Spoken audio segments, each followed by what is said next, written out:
It's really a remarkable event which actually demonstrates our green agenda and also demonstrates that Azerbaijan is attractive not only for those who invest in fossil fuels, but also for those who invest in renewables. Azerbaijan and the UAE announced a joint plan to build 3 major solar and wind projects in Azerbaijan with a capacity of 1 gigawatts at the Bakú Energy Forum, which opened Bakú Energy Week. It really demonstrates how a country which generated wealth from fossil fuel now is channeling this wealth into the renewable energy. And as a host country of COP29, this is also our obligation to be among the front runners on green transition. The announcement came as momentum builds for COP29 in Baku, with Azerbaijan taking over the mantle from the UAE. We set very clear and ambitious targets for tripling renewable energy capacity by 2030. We united the world around a practical pathway to keep 1.5 within reach. Around 300 companies from 37 countries came together for one of the most important events on the global energy sector calendar.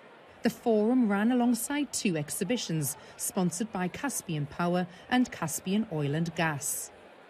The Caspian Oil and Gas exhibition focuses on major oil and gas projects here in the region, as well as energy security.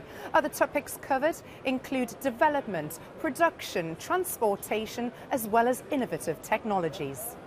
As well as calls for switching to cleaner energy solutions and advancements in AI, there was an emphasis on ensuring economic growth in developing countries and energy transition for the future of humanity. What we really want to know is, what does modern energy access look like for everybody?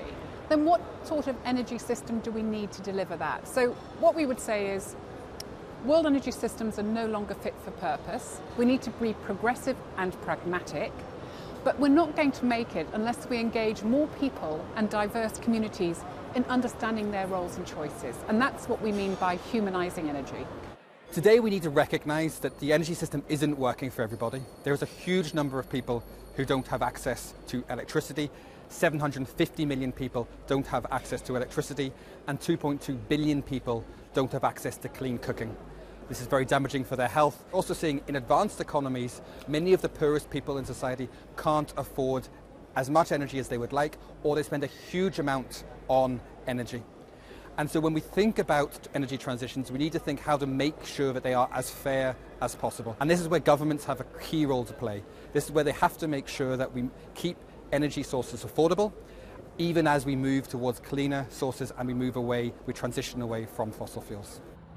Geopolitics and the war in Ukraine led to a reduction in gas exports to Europe and an increase in natural gas prices. This in turn had a large impact on energy consumers, with countries looking for alternative sources and suppliers.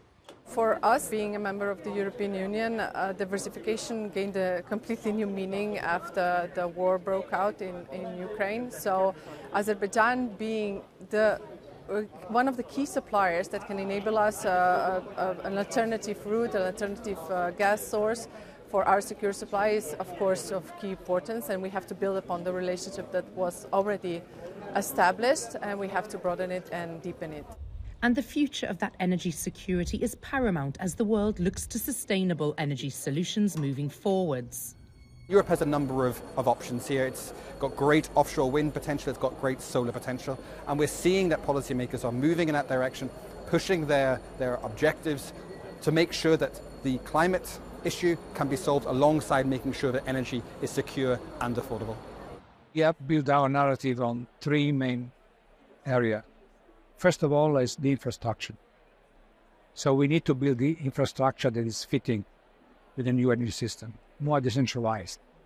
Second, we need a legal environment, a market that is designed for renewables and not for the fossil fuels. And third, we have to increase our capabilities at governmental level as the skill for the workers and all people engaged in the transition.